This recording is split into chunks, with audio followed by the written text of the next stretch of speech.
You have to fix the mind before you can bestow the blessing, because until they get their mind right, everything you invest in them is going to leak out of the crevices of a mind that refuses to change. Look at your neighbor and ask them, do you have a mind to change? Wait for an answer. If they say no, drag them to the altar. Tell them they got till midnight to get that fixed. They've got till midnight to dump out all jealousy, all pettiness, all unforgiveness, all strife, all malice, all confusion, all blaming other people for your mistake. You got till midnight to get rid of every poison that's hindering you, every inflexibility that's stopping you from what God is about to pour into your life. Woe be unto you if you go into another year and waste another year with the old mentality while somebody's in the hospital begging God for the opportunity that you have right now. You better step into this moment.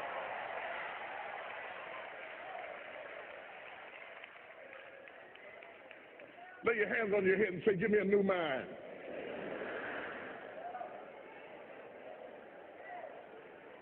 Give me a new mind means give me a new perspective. Give me a new perspective. Give me a new way of looking at my situation. Give me a new way of looking at my circumstances. Get my mind ready for this year, because when I get this year, there's going to be blessings, there's going to be miracles, there's going to be opportunities. Oh yes, there's going to be some struggles, there's going to be some challenges, there's going to be some tests, but even the struggles are an opportunity for me to show off the victory if my mind can handle the change.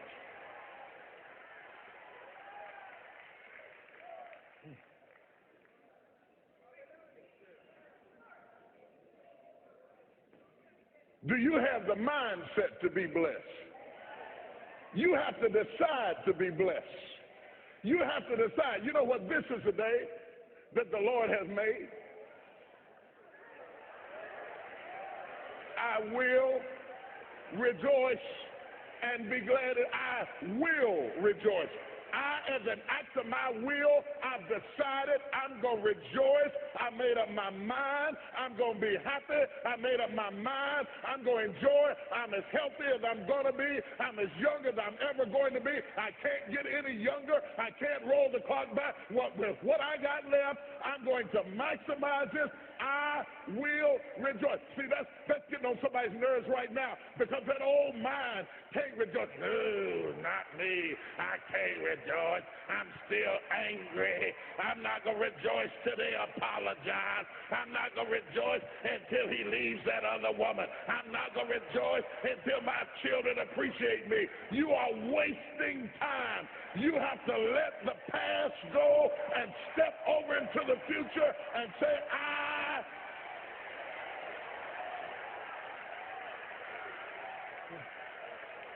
I will rejoice.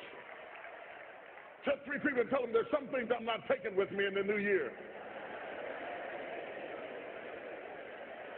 Everything that's inflexible and everything that's not ready, everything that's backwards and everything that's negative and everything that's condescending and everything that's carnal and everything that's holding me back, I refuse to take it over into another year and waste another new year with an old mind. The devil is a lie.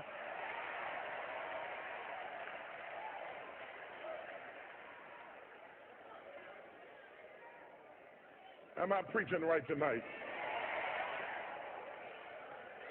Paul said, I beseech you therefore, brethren, by the mercies of God, that ye present your bodies a living sacrifice, holy and acceptable unto God, which is your reasonable service. Then he says, and be not conformed, or in other words, to this world. Don't shape yourself around the comings and goings of this world. Don't shape your opinions and your attitudes around circumstances that you cannot change. Don't build your identity around worldliness. Be not conformed to this world, but be ye transformed. The word transform comes from the Greek word metamorpho, where we get metamorphosis. He said you can go through a metamorphosis, a complete transformation, not because January 1, but by the renewing. Woo.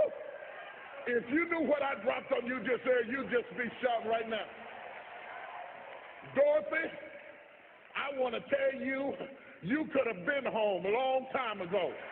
As soon as you decide to stop looking for answers in other people and miracles somewhere down the yellow brick road and click the heel of your mind and set your affections on things that are above, you could have been free years ago.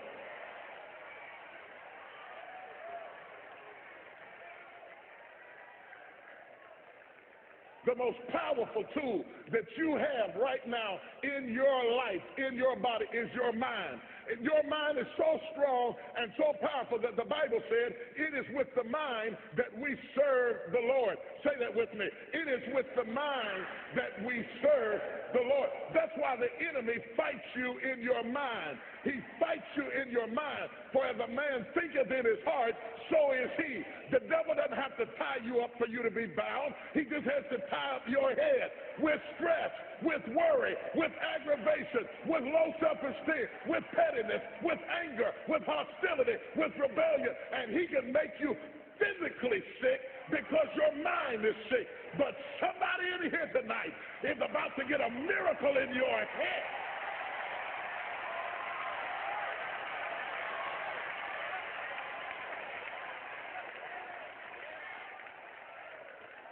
Look at your neighbor and say, you don't have to get out of trouble.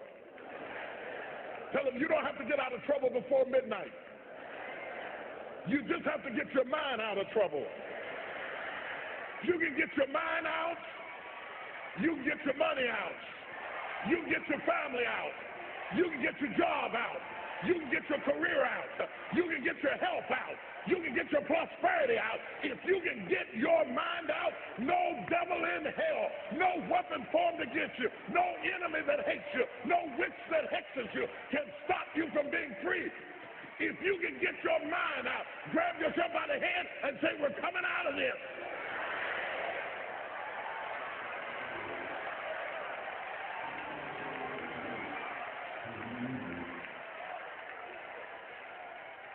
Stop somebody and say, I'm coming out head first. Yeah, I'm coming out head first. I'm going to get my head out. I'm going to get my thinking out. I'm going to get my mentality out. I'm coming out head first. And when my head comes, everything that's connected to the head is going to have to come out too. I'm getting my head.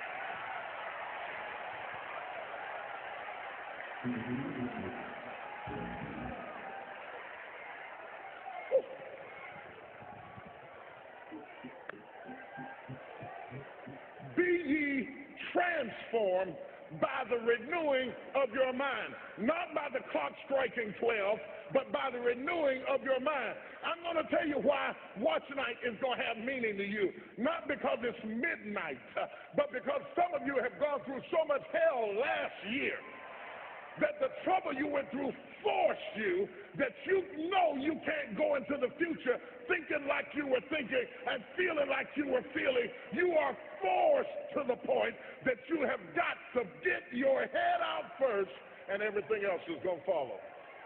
Who am I talking to tonight?